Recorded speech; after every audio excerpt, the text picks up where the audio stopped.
SCP-001, awaiting declassification, blocked. The following files have been classified. Top secret. By order of the Administrator. General Notice 001 Alpha, in order to prevent knowledge of SCP-001 from being leaked, several /no false SCP-001 files have been created alongside the true file /files. All files concerning the nature of SCP-001, including the decoy /decoys, are protected by a mimetic kill agent designed to immediately cause cardiac arrest in any non-authorized personnel attempting to access the file.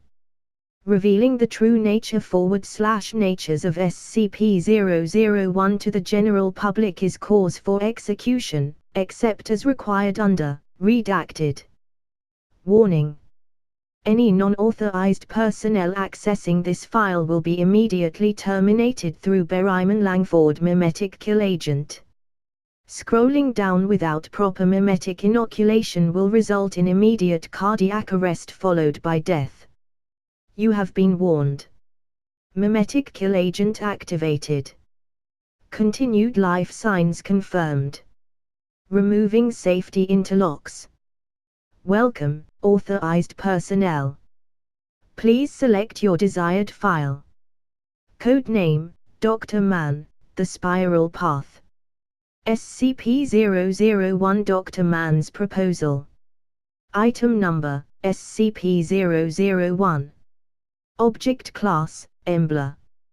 Containment Procedures. SCP-001 is contained on the grounds of Site-0, in Upstate, redacted. A fence has been constructed around the perimeter of SCP-001's observed effects. In addition to Site-0's security, no fewer than 5 armed guards are to be present at all times to prevent unauthorized entry. The adjoining physics laboratory will be manned at all hours, studying any anomalies. A small metal plaque bearing an inscription will be maintained in good condition. Any damage is to be immediately reported to maintenance. Description: SCP-001 is a circular gravel path in a wooded area. When traveled in a counterclockwise direction, the trail is continuously uphill, even after reaching the original point. When traveled in a clockwise direction, the trail shows the same amount of uphill and downhill travel, as expected. Level 5 clearance is required to access SCP-001's experiment log. New members of Overseer Council are required to read Document 00105. Document 00105. If you're reading this, then congratulations. One of us has died. Something killed one of us. A monster, perhaps, or a rival from the GOC. Or maybe we got just a little close to the flame, like Aaron. Not old age, of course. We took care of that, didn't we? Anyway, one of the old guard is gone. Maybe Jason. Maybe Agnes. Maybe me. Hell, I'd be surprised if I wasn't the next one to die. I always was the most expendable. I'm going to write this to you as though you were a human being. It will be the last time anyone extends you the courtesy, so I hope you appreciate it.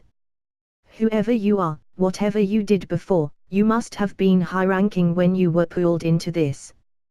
You must have noticed the discrepancies, the inconsistencies. I don't know how much you've been told already, or how much you've pieced together. The crux of the matter is this: the retrievals and recoveries of SCP objects are staged, or made up whole cloth. We have never discovered an SCP in the entire history of the Foundation. I should start from the beginning. Let me tell you a story. Aaron Ziegel was a physicist studying at Cornell in 1891.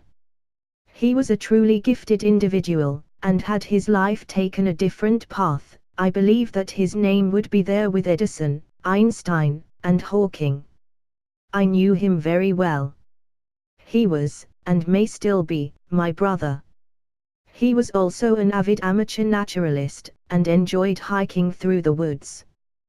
One day, while visiting our family home in Essex County, he came across a gravel path. He decided to follow it for a time, and noticed that it kept climbing uphill far longer than it should have. It should have taken him above the nearby hills. Instead, he found himself back where he'd started, without a foot of downwards travel. Another man would have assumed his senses were faulty and left. Aaron, however, was a stubborn man. He investigated further. He found the path did not conform to the pure geometry of Euclid. Like Saccheri before him, he had found something abhorrent to the nature of straight lines. He studied it. The equations he derived are part of the file you've received. You'll learn them by heart eventually. He built a small shack nearby which served as a makeshift laboratory. His first experiments produced a key capable of opening any lock, now contained as SCP-005. He brought in others.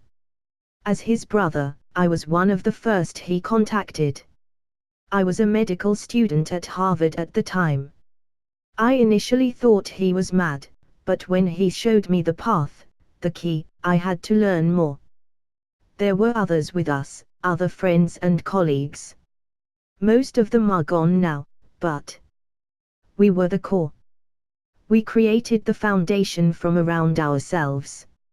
In the beginning, it was just about discovery, about finding the things we could do. We had such high hopes, such plans. We were going to change the world. We were going to save it from itself. We could feed the hungry, shelter the homeless, heal the sick and dying. Thomas Carter found us money. We were none of us poor, but we ran through our fortunes quickly. Thomas used his connections on Wall Street and in Washington to fund us. He showed them the least of what we could do, and promised heaven against the threat of hell. Agnes Peterson, my brother's fiancée, was the administrator. We knew nothing of how to run an organization. We were a herd of cats, running to and fro, and she turned us into a foundation, putting us dreamers and madmen to the same yoke. We soon had a facility built. But we were still so secretive. As much as we wanted to shout from the rooftops what we had found, we were frightened, too, that it would be taken from us. We told ourselves it was just for the interim, until we were sure of our footing. We'd show them, eventually. We'd show them all. We were careful, at first. We made small, inoffensive, or even helpful items. The fountain of youth. The bouncing ball. The Civil War statue. We grew more confident, and we started working on humans. The concrete man. He volunteered.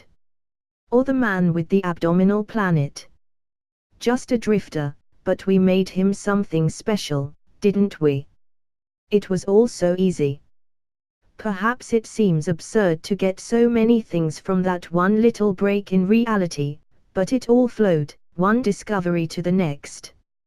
It almost seemed like something was helping us along. But then, things started going a bit wrong. While he was playing with his equations, Aaron accidentally derived the missing number. In my laboratory, I found I'd made the zombie plague. But we were too invested in our projects, so we pushed ahead. Then came the pipe nightmare, and the stairwell. We knew we'd need more help. Thomas showed what we'd done to the military. Told them we'd found these things, discovered them.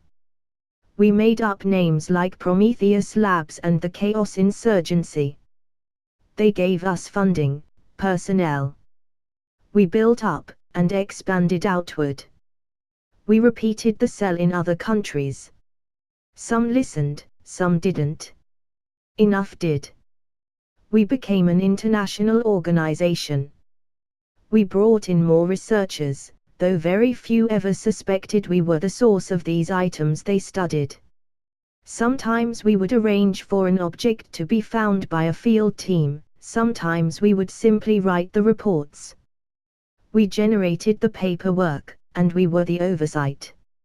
If we said a thing was, it was. It still is. There were still problems, of course. Jeremy and Thomas took one of our experiments and ran off with it, creating their ridiculous club. One of our researchers grew mad and started worshipping machines, escaping with enough knowledge to be dangerous. We still deal with the fallout of these splinter groups. So we contained them. We handled them. We couldn't stop, surely you can see that. Rather than more cautious, we grew bolder. I cut a little boy up and turned him into the flesh that hates.